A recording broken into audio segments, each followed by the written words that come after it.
YouTube? It's your boy Narcos here. It's been a minute. I'm gonna cut straight to it. You've already seen from the title, and also you've seen me stream this past weekend. So this is an NBA 2K22 video. If you're into gaming, if you're into NBA 2K, if you haven't bought it yet and you're looking to buy it, or you're still trying to figure out a build, especially for a small forward, this is the video for you. So I spent the entire weekend, just kind of testing, editing different builds. I wasn't sure if I wanted to go with a shooting guard or a small forward this year. I was a small forward last year. I decided to go with a small forward this year as well. And again, if this isn't the best small forward build, it's one of the best small forward builds, hands down. If you want to shoot, this is the build for you. If you want to finish, if you want to drive to the paint, get some contact dunks, contact layups, this is the build for you. If you want to be somewhat of a dribble god, or at least in my case, a dribble demigod, this is the build for you. So I suggest that you stay tuned into this video. We're going to hop right into it right now. All right. So as you can see, this is just the vitals. Again, name, whatever, position, small forward, handiness, it doesn't matter. Left or right, jersey number 10 for me at least. Like I said, all that stuff doesn't matter. All right, except for the small forward build part. So some people might be like, oh, 6'7", that's too small, that's this, that. No, especially in 2K22. And honestly, the gameplay I feel is better than probably the last couple years. I feel like they really took the time out to add these animations and some of the physics and again, if you haven't played it on next gen, and again, this is for next gen, definitely you guys need to check it out for yourselves if you have not already watched some YouTube videos of other YouTubers or streamers playing the game. But again, 6'7" is fine, because I've seen people that were 6'4" getting dunks off, just getting dunks in like they big men or like they slashers. Your weight, you want to go with 204, not too big, not too small. Again, when you start messing with the weight, if you get bigger, of course, some of your attributes, they either increase or decrease depending on what it is.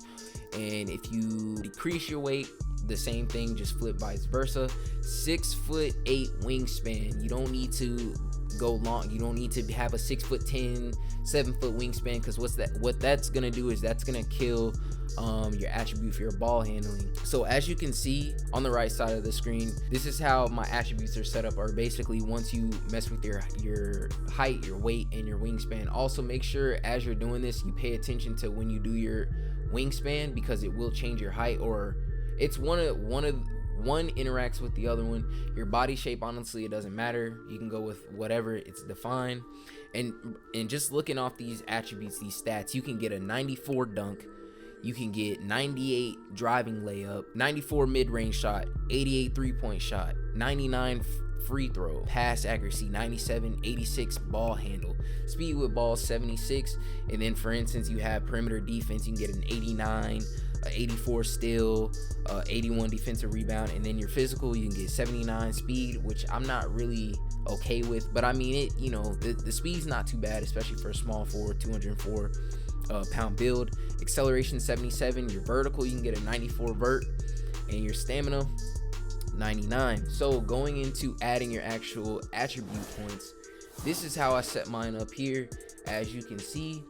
So starting off with your finishing, your close shot. And again, if you want to pause this video, take the time out to pause this video to see all to write down, or to set up your potentials just like this.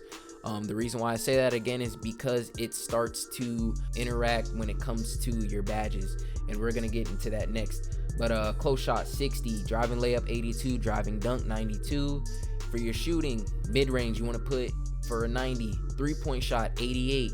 Mind you, an 88 three-point shot is really good, because in the park, I've been getting a lot of greens, and I have been playing a lot more, or the city, I've been playing a lot more park games, and with somewhat of lag with my Wi-Fi, but honestly, it's not too bad. I've been getting a good amount of threes. So again, like I said, if you want to be a sharpshooter, this is the build for you. If you want to be a slasher, this is the build for you. If you want to be somewhat of a playmaker for a three, this is the build for you. Okay, pass accuracy 84, ball handle 86, speed with ball 76. Your interior defense didn't mess with, because again, we're not focused on playing inside the paint. Perimeter defense 89. You are going to need that definitely, especially when you're in the city, in the park playing, because there are going to be times where of course you're going to be on the arc at least 95% of the time. And you know how when you're playing in park games, how you got the players that like to go to the right side, then they got to crossover dribble to the left to throw you off to either shoot the ball or drive the ball. So you're definitely gonna need that. 84 steal, gonna need that. Offensive rebound, just put that at a 47. Not gonna worry about the block. You'll get some blocks, but it's not gonna be as often. Again, if you want to get blocks, just make a big man paint beast or something, or a glass cleaner. Defensive rebound, put that at a 77.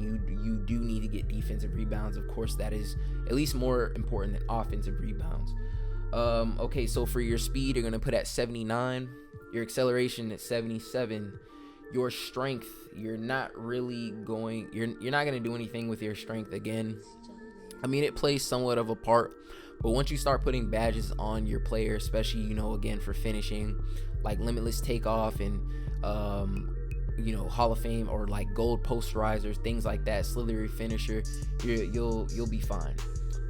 Vertical, set that at 80, and then your stamina, put that at 95, because you are going to need stamina in 2K22, especially next gen. I don't know how current gen is, I haven't played it yet, but you're dribbling, especially if you're a dribble god or you like ball handling, you're going to need that, because your stamina gets drained from if you're sitting here doing all these dribble combos, and it'll catch you by surprise, right? So now going into your badges, your potential badges, just off the rip, you can get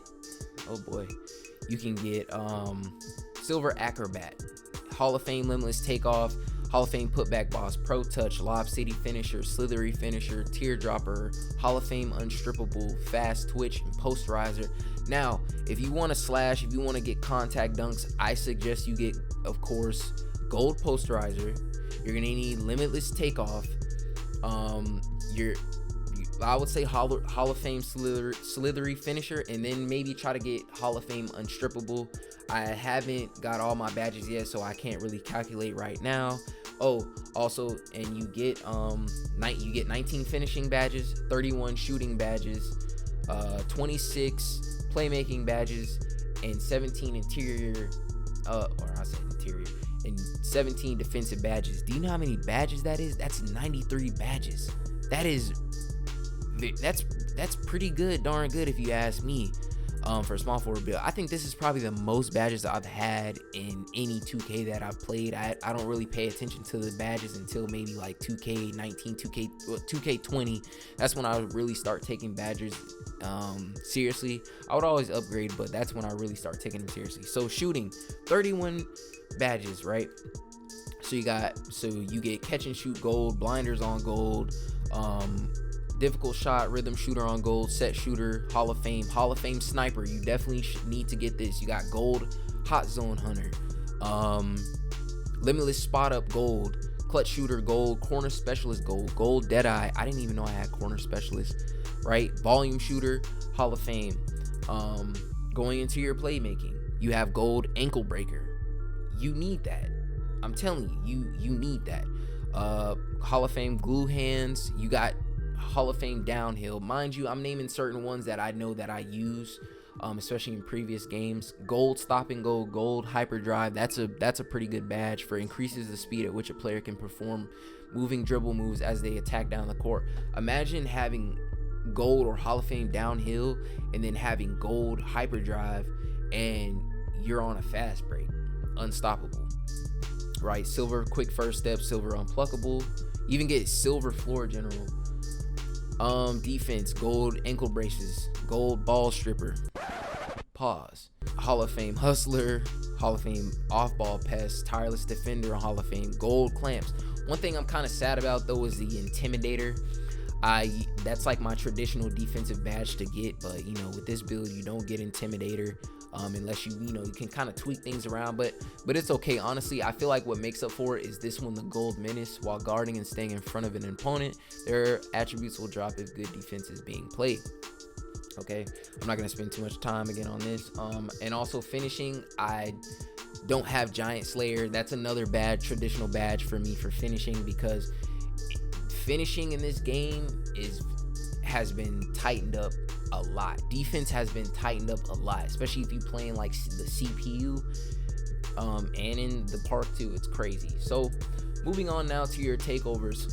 So for this build I have, and you can switch it up. For this one I have finishing moves, for any contact layups, dunks, any alley-oops. And my secondary takeover I have spot up precision, which provides that boost for just spot up jump shots, balling like that.